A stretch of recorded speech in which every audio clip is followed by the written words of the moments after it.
오늘 말씀은 두 사람이라는 제목을 가지고 누가복음 7장 36절에서 50절 말씀을 함께 나눠보고자 합니다. 우리 함께 말씀 봉독해 보도록 하겠습니다. 한 바리새인이 예수께 자기와 함께 잡수시기를 청하니 이에 바리새인의 집에 들어가 앉으셨을 때에 그 동네에 죄를 지은 한 여자가 있어 예수께서 바리새인의 집에 앉아 계심을 알고 향유 담은 옥합을 가지고 와서 예수의 뒤로 그 발 곁에 서서 울며 눈물로 그 발을 적시고 자기 머리털로 닦고 그 발에 입 맞추고 향유를 부으니 예수를 청한 바리새인이 그것을 보고 마음에 이 사람이 만일 선지자라면 자기를 만지는 이 여자가 누구며 어떠한 자 곧 죄인인 줄 알았으리라 하거늘 예수께서 대답하여 이르시되 시몬아 내가 내게 이를 말이 있다 하시니 그가 이르되 선생님이 말씀하소서 이르시되 빚 주는 사람에게 빚진 자가 둘이 있어 하나는 500데나리온을 졌고 하나는 50데나리온을 졌는데 갚을 것이 없으므로 둘 다 탕감하여 주었으니 둘 중에 누가 더 그 사랑이 시몬이 대답하여 이르되 내 생각에는 많이 탕감받은 자이나이다. 이르시되 내 판단이 옳다 하시고 그 여자를 돌아보시며 시몬에게 이르시되 이 여자를 보느냐 내가 내 집에 들어올 때 너는 내게 발 씻을 물도 주지 아니하였으되 이 여자는 눈물로 내 발을 적시고 그 머리털로 닦았으며 너는 내게 입 맞추지 아니하였으되 그는 내가 들어올 때부터 내 발에 입 맞추기를 그치지 아니하였으며 너는 내 머리에 감람유도 붓지 아니하였으되 그는 향유를 내 발에 부었느니라. 이러므로 내가 내게 말하노니 그의 많은 죄가 사하여졌도다. 이는 그의 사랑함을 많음이라. 사함을 받은 일이 적은 자는 적게 사랑하느니라. 이에 여자에게 이르되 내 죄가 사함받을 받았느니라 하시니 함께 앉아있는 자들이 속으로 말하되 이가 누구이기에 죄도 사하는가 하더라. 예수께서 여자에게 이르시되 내 믿음이 너를 구원하였으니 평안히 가라 하시더라. 아멘. 본문 말씀 항상 긴 것 같아요. 오늘 본문 말씀은 많이 아시는 말씀입니다. 우리 성경에서 자주 등장하는 말씀인데요. 한 여인이 향유 옥합을 주님께 깨뜨리는 사건의 내용입니다. 이 내용은 복음서 전체에 다 나오는데요. 오늘 저희가 볼 복음서는 누가복음 7장 36절에서 50절 말씀입니다. 오늘 누가복음 본문에 등장하는 두 사람을 통해서 우리가 어떻게 하나님 앞에 있어야 하는지, 어떤 신앙을 자세를 가져야 하는지 함께 나눠보도록 하겠습니다. 오늘 본문은 시몬이라는 바리새인이 예수님을 식사 자리에 초대하고 그 자리에서 일어난 사건으로 인해 두 사람이 예수님 앞에서 비교되는 이야기입니다. 많이들 아시겠지만 이 본문은 4개의 단락으로 나누어져 볼 수 있는데 3개의 이야기와 그리고 하나의 각 이야기에 따른 하나의 평가 그리고 또 하나의 이야기가 나오게 되겠습니다. 그 첫 번째는 36절에서 38절의 이야기와 39절의 평가입니다. 다음 함께 읽었으니까 제가 읽도록 하겠습니다. 한 바리새인이 예수께 자기와 함께 잡수시를 청하니 이에 바리새인의 집에 들어가 앉으셨을 때라고 나오고 있습니다. 이 당시 바리새인은 예수님께 식사 자리를 초대합니다. 당시 유대 관습으로는 선생을 식사 자리에 초대하는 것을 미덕으로 여겼고 자신의 자랑으로 여겼습니다. 특히 다른 성읍에서 왔거나 회당에서 가르침을 행하신 후에 그 선생을 초대하는 것은 자신의 권위와 그리고 자신의 능력을 보여주는 대표적인 수단이었는데요. 마치 포럼이나 학술회에서 유명한 강사거나 교수님이 강연 후에 초대를 받아 식사하는 것과 같다고 보시면 되겠습니다. 당시에는 더 나아가 이 선생님만 지금은 선생님이나 강사분만 초대하거나 교수님만 초대하는데 그분들만 초대하는 것이 아니라 주변 사람들에게 자신의 그 덕 있는 모습을 알리기 위하여 잔치를 베풀고 잔치에 많은 사람을 초대하는 것이 미덕이었다고 합니다. 그래서 식사 자리를 개방하였는데요. 예수님께서는 바리새인의 초대를 받아 그 자리에 앉으셨습니다. 여기 집에 들어가 앉으셨을 때라고 나오는데, 이 앉으셨다는 것은 자리를 배정받았다는 이야기입니다. 자리를 배정받았다는 것은 자리가 지정되었고, 나름 이 바리새인이 예수님을 높게 평가했고 예수님을 초대할 만한 가치 있는 분이라고 느꼈다는 것입니다. 다른 복음서에서 보면은 예수님과 바리새인, 율법사, 제사장들은 서로 적대적인 관계로 많이 나타지고 비춰집니다. 특히 많은 바리새인과 율법사들이 예수님에게 많은 질문을 하고 예수님을 공경에 처한 질문을 하였지만, 그 모두가 예수님의 말씀으로 인하여서 되레 공경 처한 장면이 복음서에 주로 나오는 장면입니다.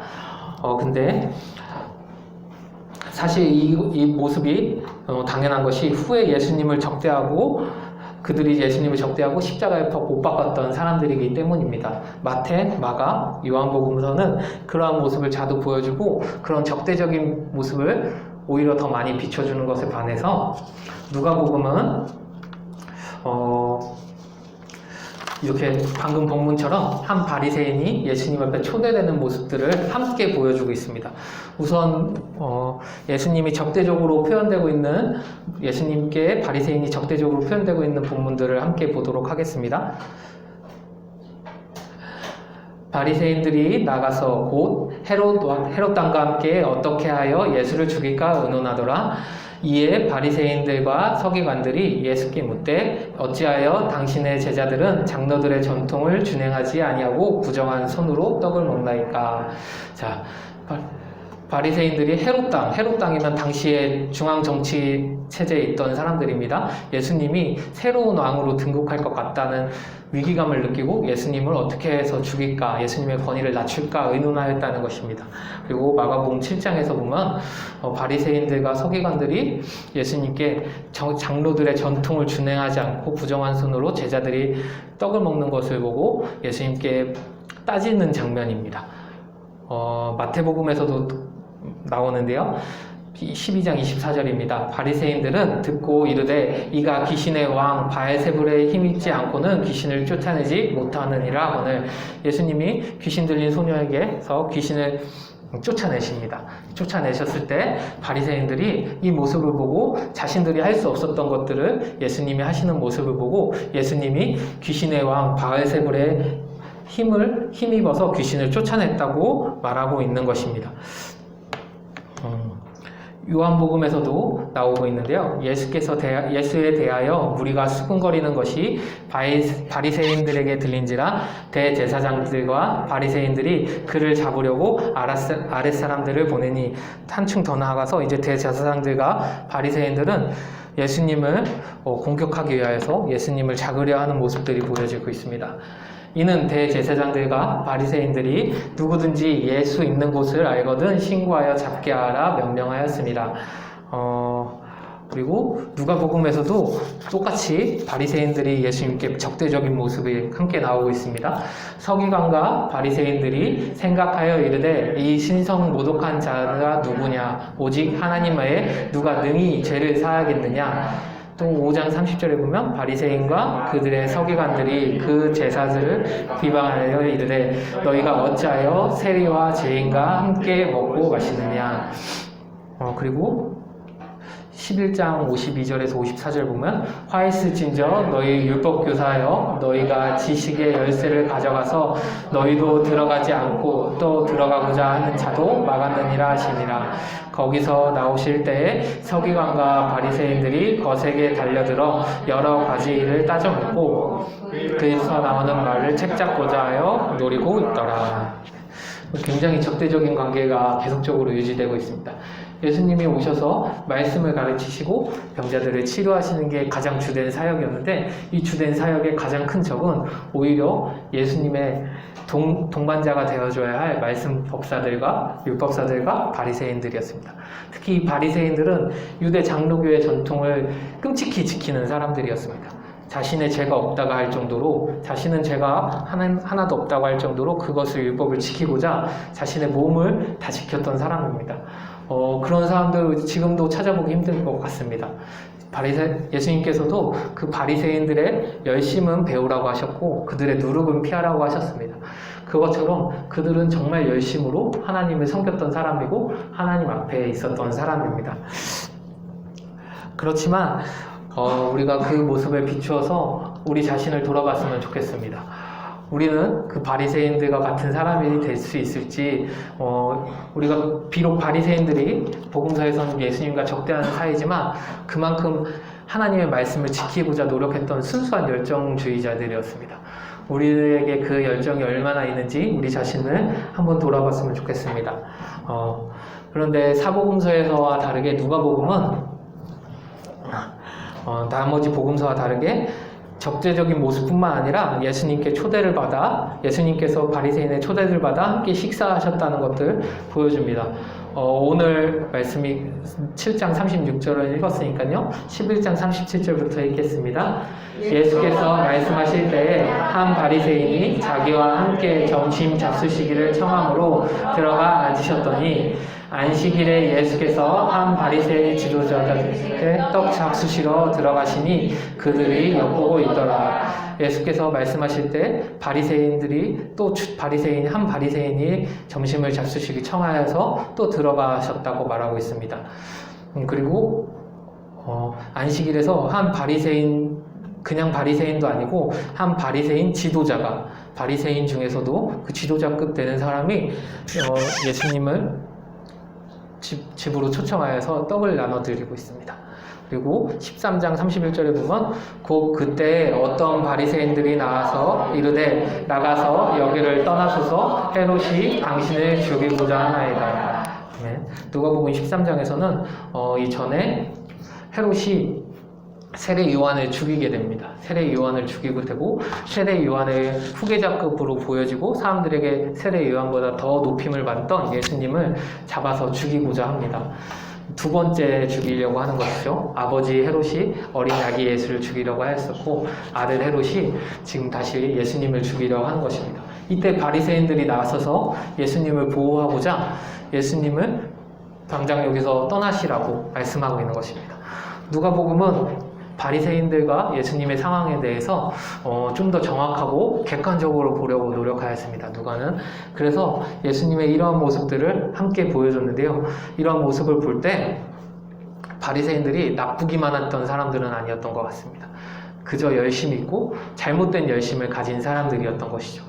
그리고 이들이 이렇게 초청한 것은 예수님을 인정했기 때문이 아니고 예수님을 그리스도라고 인정했기 때문이 아니라 예수님을 한 성경 해석자로서 지도자로서 사회적 지위가 그 정도 되었다는 것을 보여주는 본문 말씀입니다.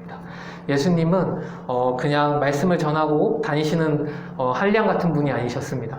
예수님은 엄청난 많은 사람들이 따르고 그 율법을 직관적으로 그리고 더 정확하게 해석해 주시는 말씀 해석자였고 바리새인들조차 높임 받을 만한 위대한 분이셨던 것입니다.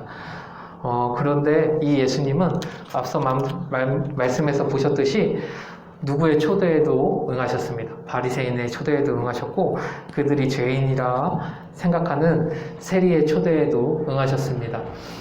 그 후에 예수께서 나아가사 레위라 하는 세리가 세간에 앉아있는 것을 보시고 나를 따르라 하시니 그가 모든 것을 버리고 일어나 따르니라. 레위가 예수를 위하여 자기 집에서 큰 잔치를 하니 세리와 다른 사람이 많이 함께 앉아있는지라. 바리새인과 그들의 서기관들이 그 제사들을 하여 이르되 너희가 어찌하여 세리와 죄인과 함께 먹고 마시느냐. 세리와 죄인이라고 함께 묶어서 그들을 비판하면서도 예수님이 계신 것, 예수님 같은 분은 거기 계시면 안 된다라고 자기네 기준으로 생각해서 말하고 있습니다.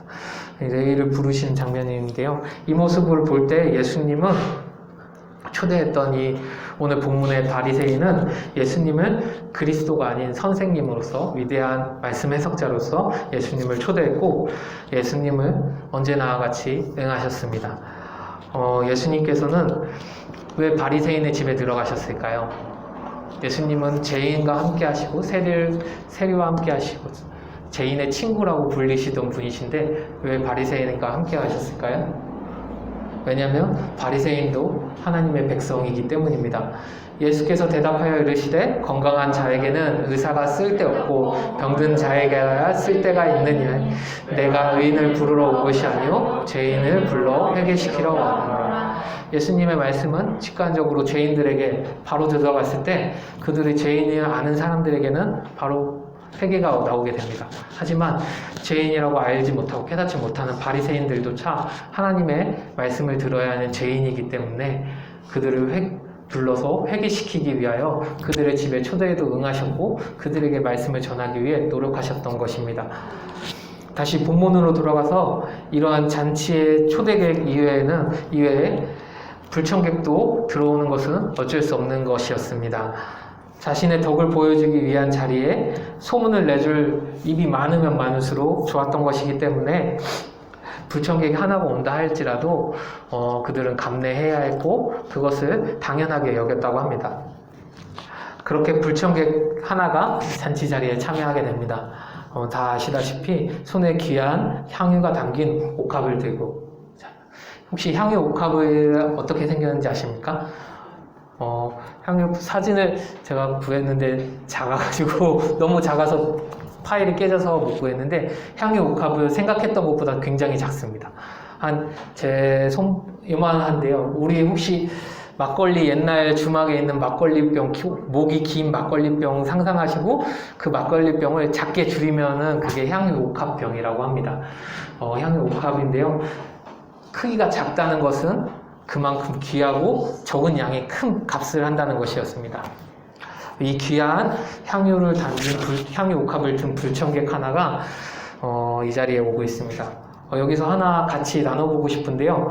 많이 아시다시피 죄 많은 여인이 예수님께 나와서 옥합을 깨어 향유를 예수님께 부은 이야기는 앞서 얘기했듯이 다른 복음서에서도 나오고 있습니다. 본문과 마가복음 14장 3절에서 9절, 특히 그리고 마태복음 26장 6절에서 13절, 요한복음 12장 1절에서 8절에서 나오는데요.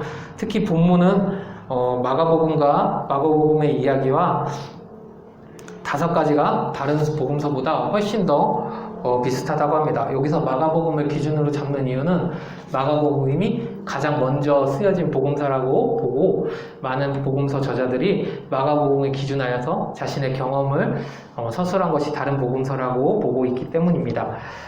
첫 번째 공통점은 초대받지 못한 이름 없는 여자의 이야기가 나온다는 것입니다. 그리고 두 번째 공통점은 향유 담은 옥합을 소재하고 있다는 것이고, 세 번째 공통점은 집 주인의 이름이 시몬이라는 것입니다. 그리고 네 번째 공통점은 이 향유 옥합 사건으로 인하여서 주변인들이 이 여인과 예수님께 부정적인 반응을 보인다는 것이었고, 5번째는 여인에 대하여 예수님의 호의적인 반응이 꾸준히 있다는 것이었습니다.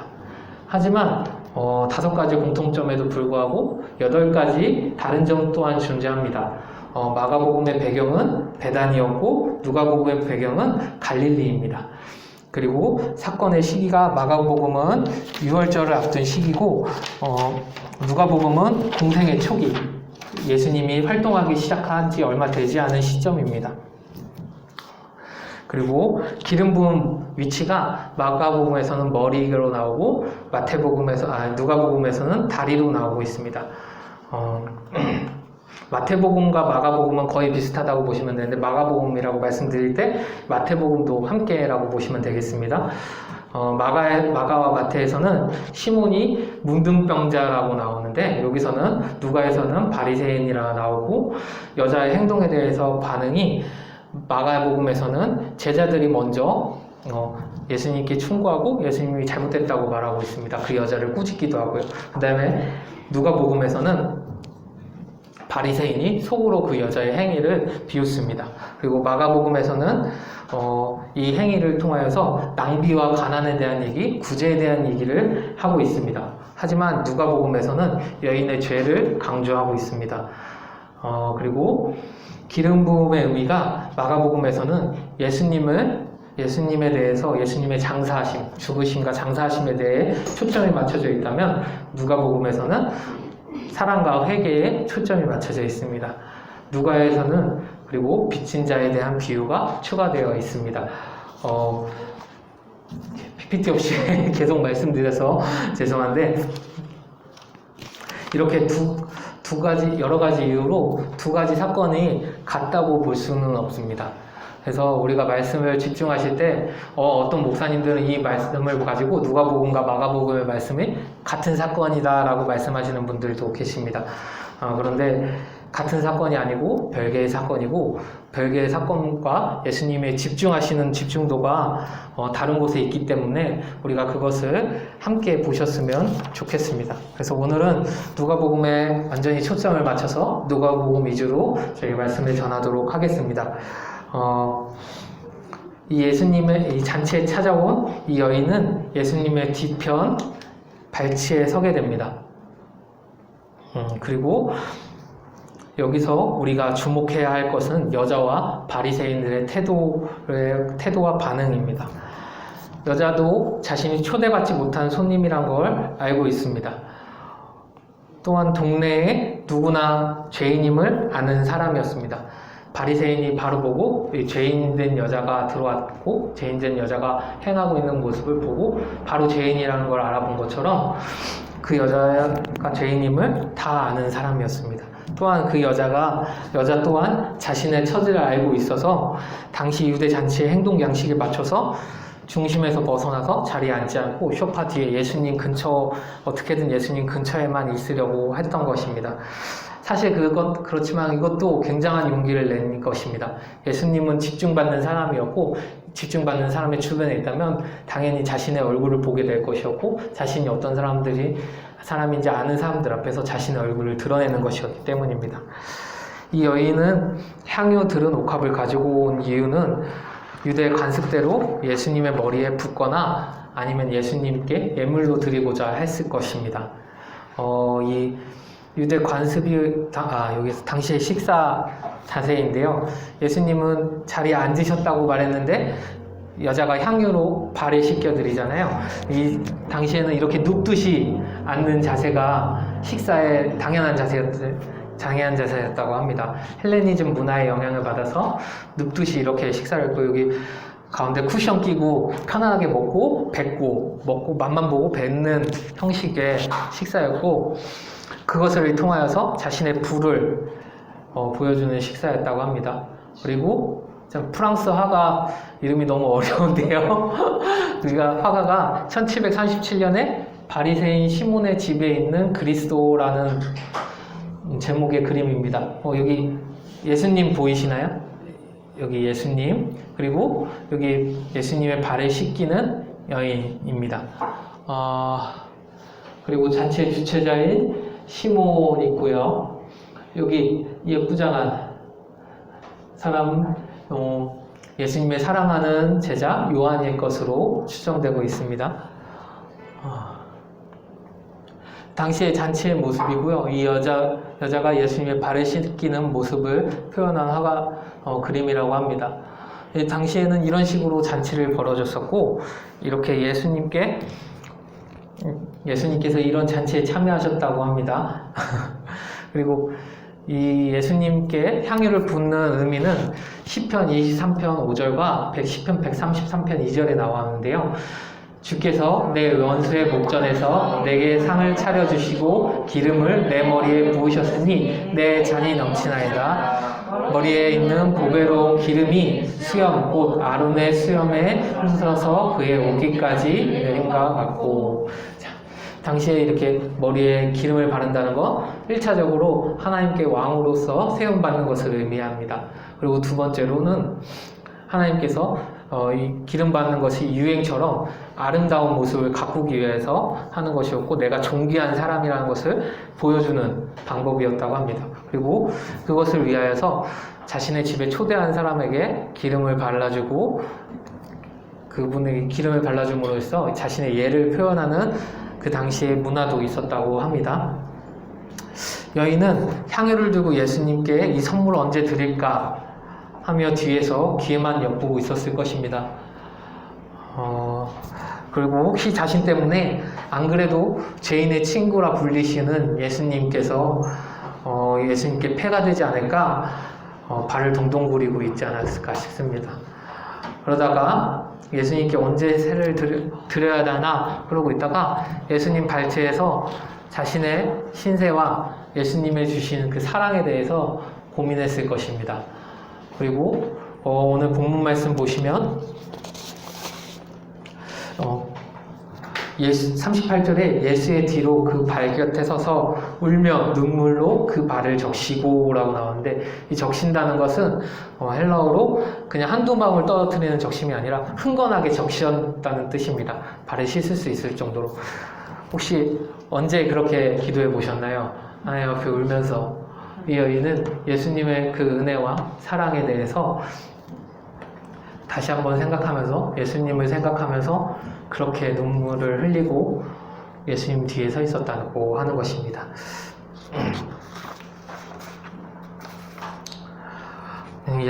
여인은 한참 만에 자신의 눈물을 흘렸고 자신이 예수님의 다리에 적셨다는 것을 깨닫게 됩니다. 그리고 나서 예수님의 적신 다리를 해결하기 위하여서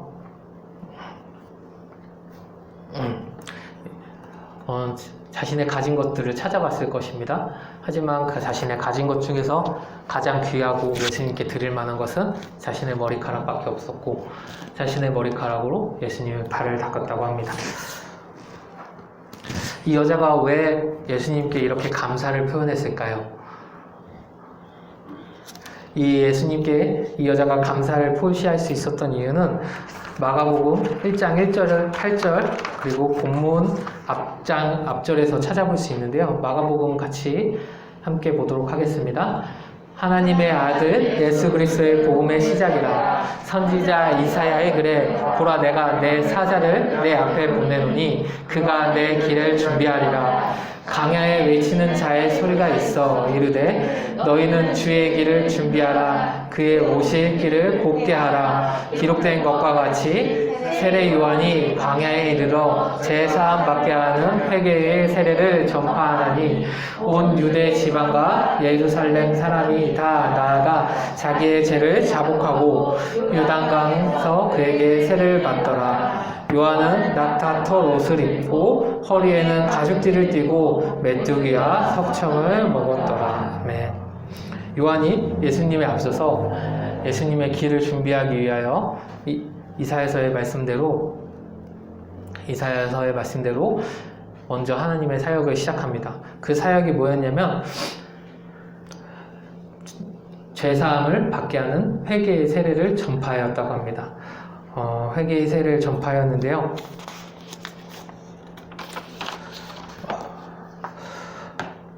우리 본문 말씀 앞절에 보시면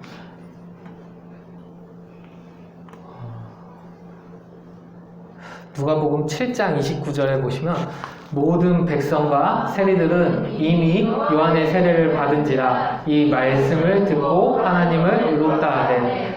네, 이 말씀을 기준으로 볼 때 이 여자는 모든 백성에 속하는 사람이었습니다. 그리고 이 모든 백성에 속한 여자는 이미 죄사함을 깨닫게 하는 세례를 받은 것입니다.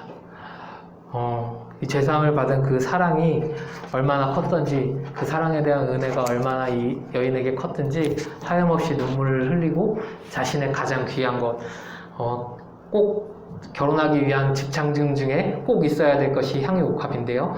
그것이 가장 귀한 것이라고 합니다. 그것을 예수님께 드리고 자신의 미래를 드리고 자신의 가진 것 중에 가장 귀한 것을 예수님께 드리고 들고 와서 다른 수건도 아닌 자신의 옷가지도 아닌 자신의 머리로 예수님의 발을 씻기고 그 발에 입 맞추고 자신의 사랑과 자신의 감사를 표현하면서 예수님께 향유를 부었다고 합니다. 여자는 그나마 깨끗해진 예수님 발에 자신이 가져온 머리에 부을 향유를 자신에게 허락된 발에만 붓게 됩니다. 아마 향유는 머리에 아까 앞서 봤듯이 머리에 붓는 것이 정상적인 사건이었는데요. 다른 복음서에 보면 마가복음서에 보면은 머리에 붓게 됩니다. 하지만 이 여자는 앞으로 갈 수 없어서 앞으로 가지 못하고 그 뒤에서 소심하게 예수님의 다리에서만 이 향유를 붓고 있는 것입니다.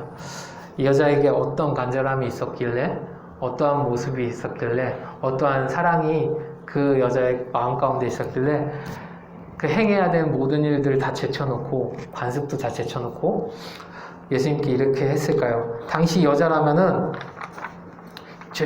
말씀을 지키고 율법을 지키는 여자라면은 머리에 이렇게 두건을 써야 한다고 합니다.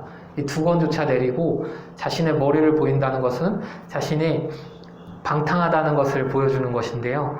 자신의 방탕하다는 것도 다 내보이고 예수님께 머리로 예수님의 발을 닦는 것이었습니다.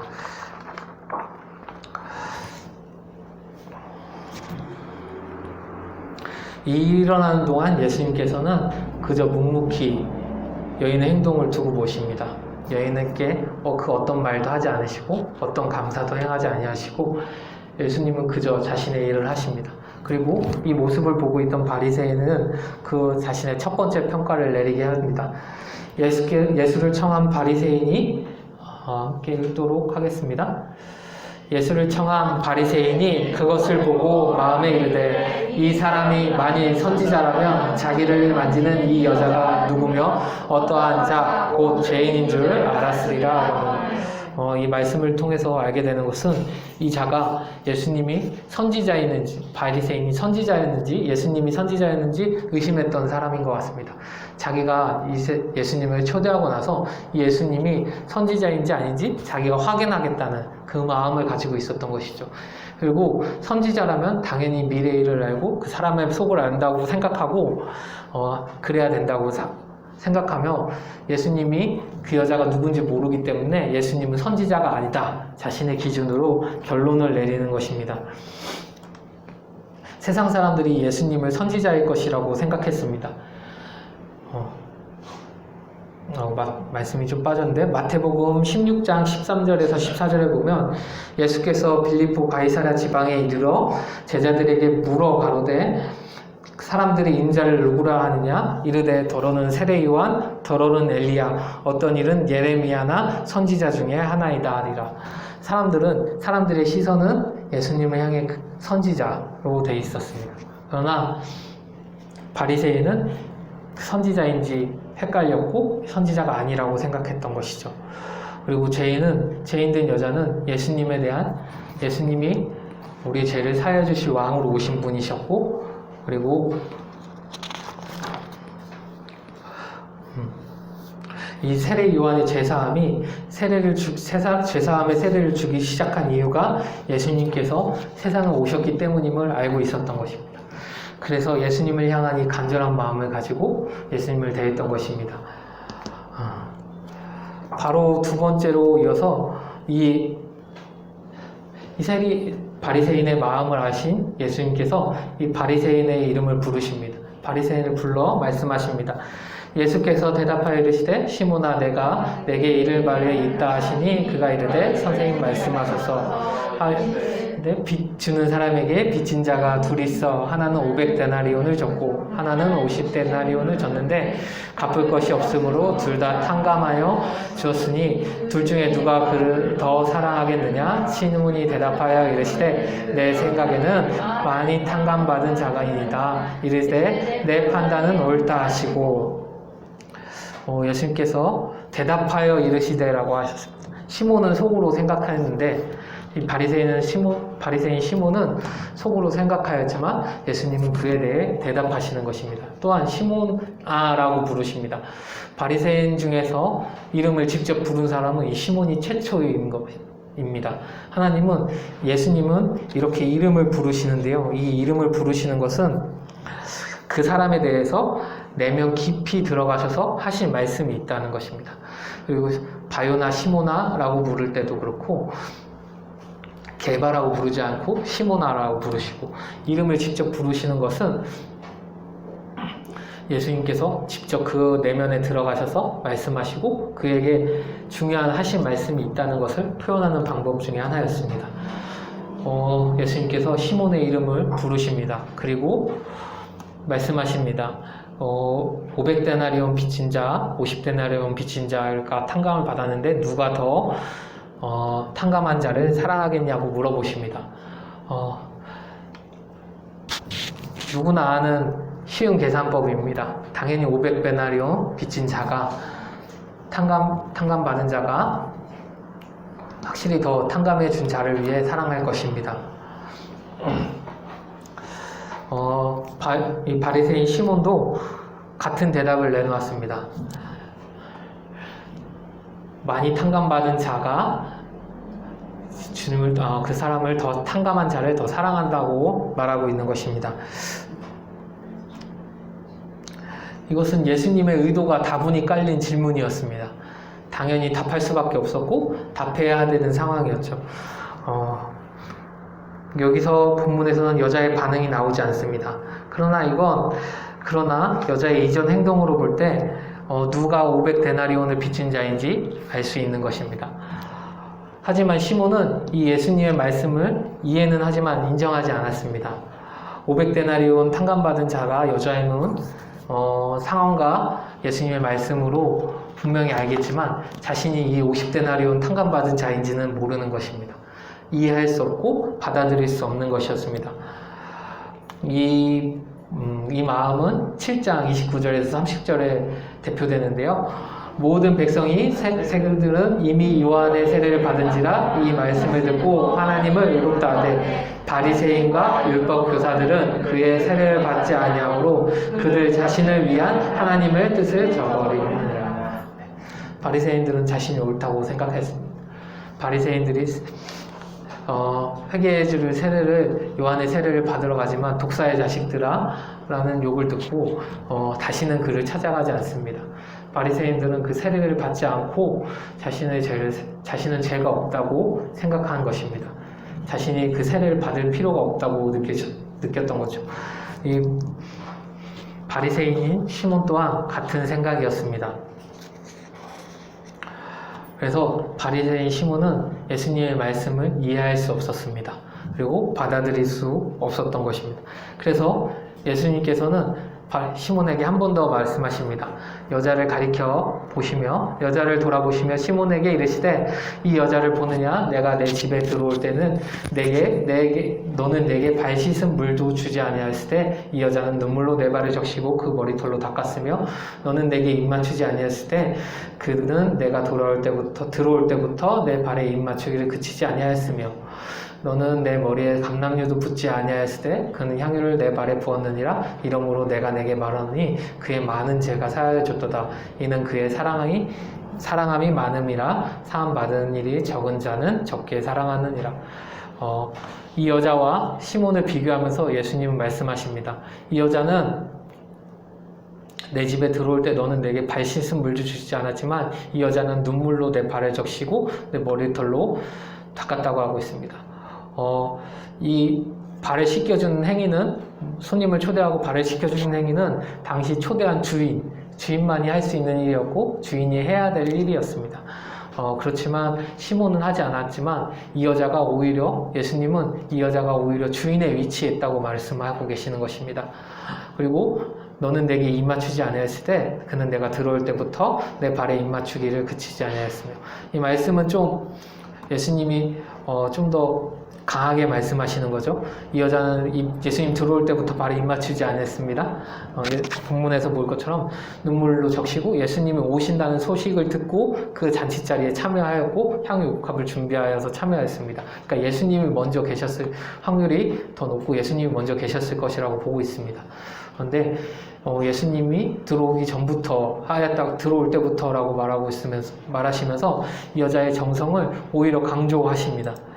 그리고 너는 내 머리에 감람류도 붓지 아니하였을 때 그는 향유를 내 발에 부었고, 감람류와 향유의 차이는 가격의 차이입니다. 감람류는 굉장히 막 쓰는 기름이었고 향유는 굉장히 귀한 기름이었습니다. 근데 이 사람은 머리에다가 감람류도 붓지 않았는데 이 여자는 더 비싼 향유를 내 발에 부었다고 말씀하고 계십니다. 이러므로 내가 내게 말하노니 그의 많은 죄가 사하여졌도다 라고 말하고 있습니다. 이 여자가 이렇게 나를 사랑하는 마음을 표현하였고 그 사랑이 많았기 때문에 그 죄를 사함받았다고 말씀하고 있는 것입니다. 그리고 사함받은 일이 적은 자는 적게 사랑하느니라. 네가 네 마음속에 나는 죄인이 아니다. 나는 죄를 지은 것이 없다. 나는 사함받은 일이 많지 않을 것이다. 나는 매년 속죄제를 드리고 속건제를 드리고 내 죄가 지은 순간마다 나는 제대로 제사를 드려서 내가 사함받을 죄가 없다라고 생각하고 있는 이 바리새인에게 예수님은 말씀하고 계신 것입니다. 이거 기름 부은 간습에 대한 유래인데요. 창세기에 처음으로 기름 부은 내용이, 발에 씻어주는 내용이 나옵니다. 여호와께서 마물의 상수리 나무들에 있는 곳에서 아브라함에게 나타나시니라. 날이 뜨거울 때에 그가 장막문에 앉아 있다가 눈을 들어 본즉 사람 셋이 맞은편에 서 있는지라. 그가 그들을 보자 곧 장막문에서 달려와 영접하며 몸을 땅에 굽혀 이르되 내 주여 내가 주께 은혜를 입었사오면 원컨대 종을 떠나 지나가지 마시옵고 물을 조금 가져오게 하사 당신들의 발을 씻기고 나무 아래서 쉬게 하소서. 여기서부터 손님을 접대하는 방법으로서 발을 씻기는 것이 유래가 된다고 합니다. 그리고 요한복음에서도 그들의 발을 씻기신 후에 옷을 입으시고 다시 앉아 그들에게 이르시되 내가 너희에게 행한 것을 너희가 아느냐. 너희가 나를 선생이라 또는 주라 하니 너희 말대로 옳도다. 내가 그러하다. 내가 주와 또는 선생이 되어 너희의 발을 씻었으니 너희도 서로 발을 씻어주는 것이 옳으니라. 내가 너희에게 행한 것 같이 너희도 행하게 하여 본을 보였노라. 예수님께서는 그 사랑하는 마음에 본을 보이기 위해서 세족식의 유래죠. 제자들의 발을 씻어주시고 제자들이 서로 발을 씻어줄 수 있도록 하였던 것입니다. 이것이 발 씻긴다는 것은 정말로 그 사람을 사랑하고 그 사람에 대한 감사하고 그 사람을 높인다는 의미가 포함되어 있는 것입니다. 그리고 입 맞추는 것에 대한 유래는 누가복음에서 찾을 수 있는데요. 말씀하실 때 한 무리가 오는데 10줄 중에 하나인 유다라는 자가 그들 앞장서 와서 예수께 입맞추려고 가까이 하는지라. 예수께서 이르시되 유다야 내가 입맞춤으로 인자를 파느냐 하시니. 유다가 예수님을 파는 장면입니다. 의심을 받지 않고 누가 예수님인지 알게 하기 위해서 유다는 입맞춤 하려는 방법을 택합니다. 그 당시 가장 보편적이고 유다조차 의심받지 않을 만한 행동을 유다가 한 것이겠죠. 그렇기 때문에 입맞추려는 행동은 굉장히 보편적인 인사로서 표현될 수 있습니다. 사무엘하 보면은 또 압살롬이 이르기를 내가 이 땅에서 재판관이 되고 누구든지 송사나 재판할 일이 있어 내게로 오는 자에게 내가 정의 베풀기를 원하노라 하고 사람이 가까이 와서 그에게 절하려 하면 압살롬이 손을 펴서 그 사람을 붙들고 그에게 입맞추니 이스라엘 무리 중에 왕께 재판을 청하러 온 자마다 압살롬의 행함이 이와 같아서 이스라엘 사람의 마음을 압살롬이 훔치느니라. 압살롬은 입맞춤고 그 사람들을 존경하는 모습을 보이고 그 사람의 인사함으로써 사람들에게 다윗에 향하는 마음을 훔쳤다고 하고 있습니다. 이것이 당시의 표현이었고 사랑 방법이었던 것입니다. 그럼에도 불구하고 바리새인 시몬은 이러한 행위를 하지 아니하였고 죄인 여인은 하였던 것입니다. 예수님은 이렇게 비교하고 계십니다. 이 비교의 이유는 무엇일까요? 발 씻은 물도 주지 않았고 눈물로 발을 씻겼고 머리털로 닦았고 줄곧 내 발에 입맞추었고 내 발에 향유를 부었다고 말씀하십니다.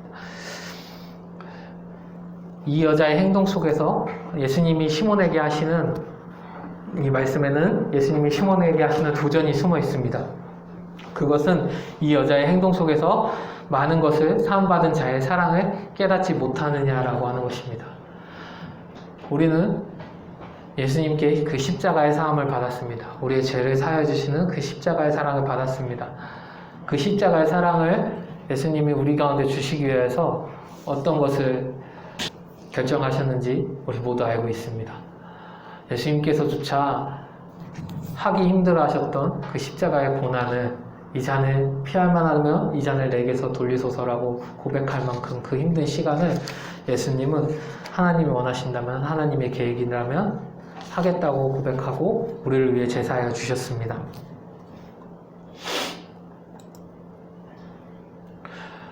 우리는 죄인이라고 생각하고 계십니까? 우리는 어떤 죄인이라고 생각하고 계십니까? 여자의 이 깊은 배려와 존중, 그리고 용기, 그리고 진전성. 우리는 우리의 신앙에 있어서 예수님께 어떤 모습을 보이고 있습니까? 우리 자신을 돌아봤으면 좋겠습니다.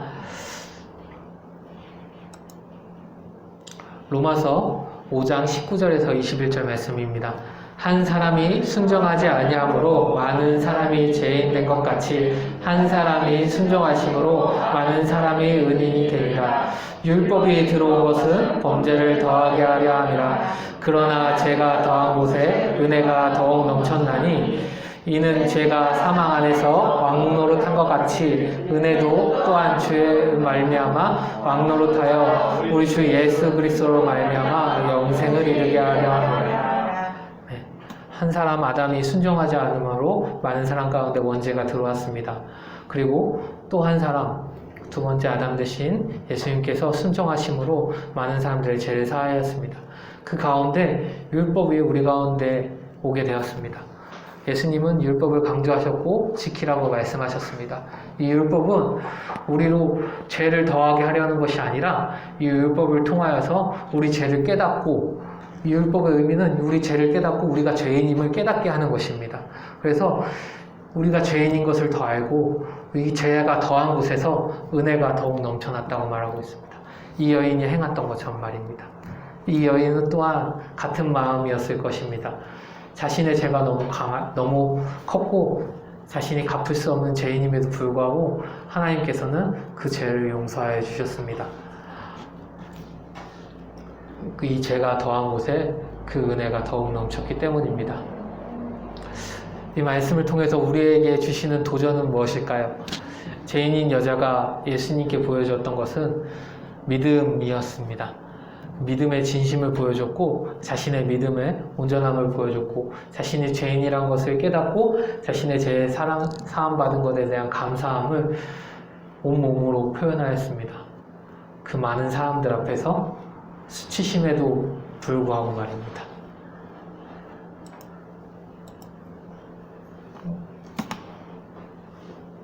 시몬의 예수님께 보여준 것이 무엇입니까? 적당한 마음입니다.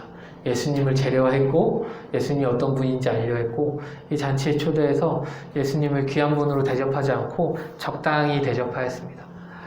우리가 오늘 예배를 드림에 있어서 우리 삶의 말씀을 대함에 있어서 어떤 모습이십니까? 이 죄인 여자 같은 모습이십니까? 아니면 시몬 같은 모습이십니까? 우리가 우리 자신의 마음을 돌아보고 나아갔으면 좋겠습니다. 저 또한 이 죄인 여자 같은 모습을 보여주지 못하는 것을 주님께 깊이 반성하고 있습니다. 우리 삶에 이 반성함이 함께 있기를 소원합니다.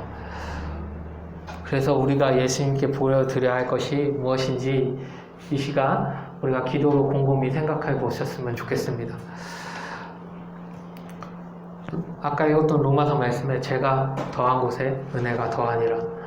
우리가 진심으로 우리의 죄악을 깨닫고 우리가 죄인됨을 깨닫고 우리가 주님 앞에서 정말 볼품없는 사람이고 그런 볼품없는 우리를 위하여서 예수님께서 십자가 지셨다는 것을 우리가 기억한다면 우리가 주님 앞에, 주님의 어떤 은혜 앞에 주님이 주시는 이 상황 가운데 우리가 설 수 있었을까요? 어떤 고백을 해야 될까요? 우리가 한번 기도했으면 좋겠습니다.